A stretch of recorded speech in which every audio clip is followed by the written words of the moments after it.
Welcome to the Funeral Funds Life Insurance Podcast. I'm your host, Randy Vandervate from Funeral Funds of America, and you can find us at funeralfunds.com. That's funeral, Funds.com. Whether you're interested in term life, whole life, mortgage protection, annuities, disability, business continuation, or final expense life insurance, we have you covered. Our team of experienced professionals will guide you through the complexities of insurance products to help you make an informed decision. In this podcast, I'm going to be discussing understanding contestability periods in term life insurance. So you can buy term life insurance, but if you get term life insurance by not telling the truth, the insurance company doesn't have to pay that claim and they don't have to honor the policy. So what exactly is a contestability period?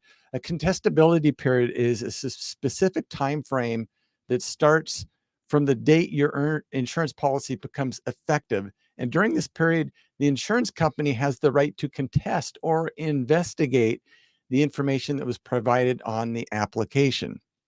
Now, this can be outright fraud. Somebody lied. Maybe you didn't. Maybe your agent did. Maybe your agent didn't, but you did.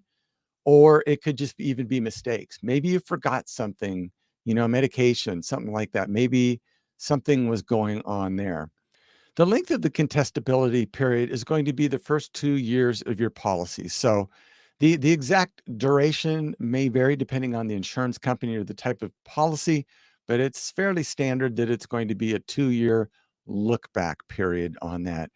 And really the purpose of the contestability period is just to protect the insurance companies from fraud and inaccurate information provided by the applicants, or in some case, even those darn tootin' agents out there.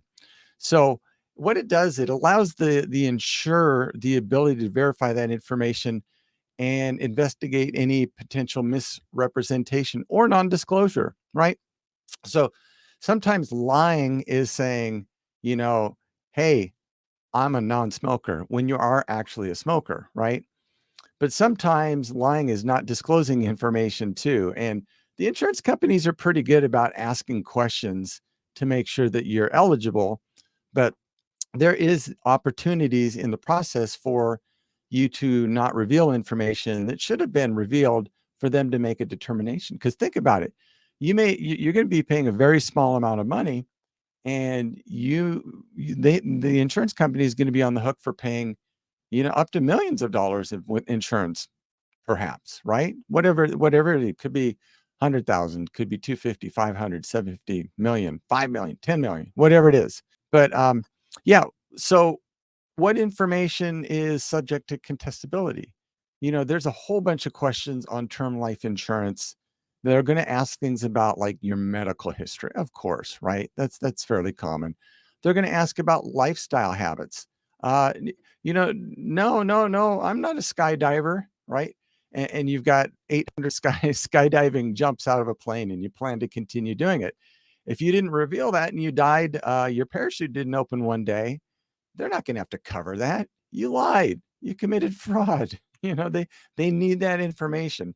The insurance companies need accurate information to be able to get you accurate quotes and make sure to get you into policy that they will honor at the time of your death. And they just need full disclosure. It could be a lot of things, like, if you were a private pilot or you scuba dived, or, just maybe your line of work. Maybe you worked at a steel smelting operation and you're the ones that empty those big steel pots of molten metal and wear a silver suit all day. And if there's a mistake out there, you turn into a crispy critter, right? So always tell the truth. What are the consequences, though, of misrepresentation or non-disclosure? Well, the insurance company may take a couple of different actions. They may adjust the policy benefits. So let's say that you said you're making $200,000 a year and you only made $75,000 a year. And based on you making $200,000 a year, they approved you at a $4 million plan.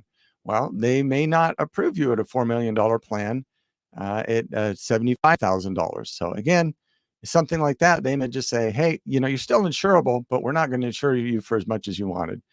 Also, if you die in that contestability period, they can deny a claim 100%.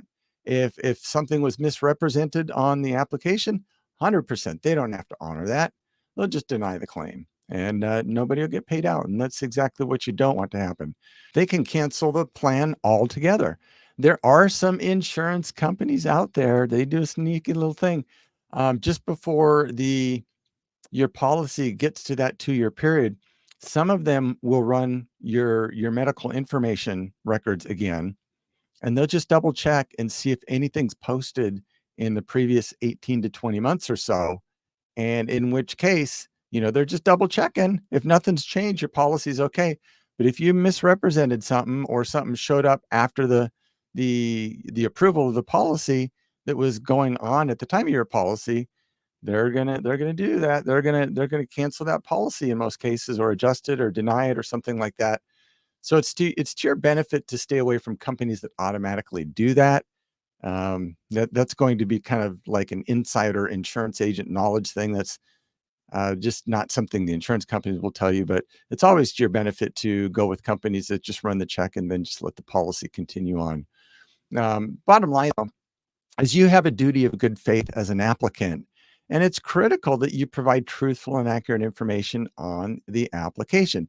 And failing to disclose relevant information or providing false details can lead to complications or cancellations of policies, or policies not paying out in that contestability period.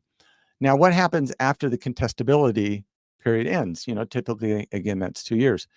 Typically, at this point, it's considered incontestable. That's why some of those insurance companies would run another check just before it goes out of the contestability period. But, if you flat out committed fraud, you flat out lied, no, I don't have cancer, and somehow it slipped through the underwriting process and you do have cancer, then, you know, that's just going to be up to the individual discretion of the insurance companies. And bottom line is these are important financial protections that you you want guarantees. That's why you get life insurance. You want guarantees that when you pass away, money's going to go to your loved ones. Well, a good way to make sure those guarantees aren't there is to acquire that policy in an untruthful way, and then you're just kind of at the mercy of the insurance company if they're ever going to pay that out in the future. So, just I cannot stress enough the importance of honesty and accuracy. So there's two types of policies out there. There's fully underwritten and simplified issue. So simplified issue policies just simply they accept a few more health issues, and you don't have to do the doctor's visit, the blood test, the urine test, all that stuff. So you pay just a little bit more for those, but you're paying for the convenience. And if you think about it, so many people are like members at Walmart or Costco or Amazon Prime or something. You actually pay more. You pay for more for a service to get access and have things be more convenient. That's the same thing with simplified issue. A lot of times that's the best way to go because, if they get in and do a fully underwritten, then they're doing blood tests and EKGs and urine tests, and they spot something that you weren't even aware of, you may not qualify for the insurance, or they may rate you up, which means it's more expensive. So in many cases, just getting in off your current and past medical records and prescriptions is a much better way to go, especially as we get older. If you're younger and healthier, yeah, more often than not, fully underwritten would be just fine. But, really rely on your agent to make sure that everything's going correctly. Now, I say that, I say that with some trepidation, I guess, because you want to make sure that once your policies in and the application and request for coverage are into the insurance company, that you review the application, or at least when you get the policy back from the insurance company, you 100% need to review the application. Read all the questions, because typically the insurance agent will fill that out for you and submit it, but you have to answer the question. So you say, hey, have you ever had a heart attack or anything like that? No. They're going to mark no on the application. But we've seen times before where, somebody says, yeah, I'm a smoker, and the agent who sold in the policy wrote they're a non-smoker to get them a lower rate. Now, typically the insurance company should catch that. They're very good at that sort of thing, but sometimes things sneak through. And this gentleman that we'd help had gotten through at a non-smoker rate, and he was actually looking for more insurance, and we uncovered this. What we ended up having to do is go back and cancel that policy because the insurance company wouldn't have paid out anyway on it. And we got him written up for a policy that was a great value at a smoker rate.